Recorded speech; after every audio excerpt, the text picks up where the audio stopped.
Welcome to Afifa Cuisine. Today we are making rich and royal Shahi mutton.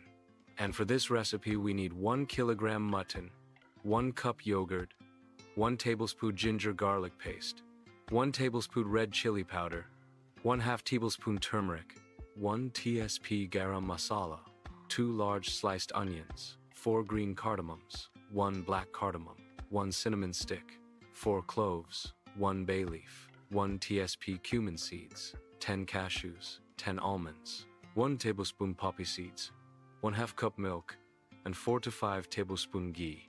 First, marinate the mutton with yogurt, spices, and ginger garlic. Then heat ghee, fry onions with whole spices, add the marinated mutton and saute well. Mix in the nut paste, add 1 to 1.5 cups hot water, and cook until tender. Then finish with cream or milk and let it simmer for 10 minutes. Your royal, aromatic Shahi mutton is ready to serve. If you enjoy this video, don't forget to like, share, and subscribe Afifa Cuisine.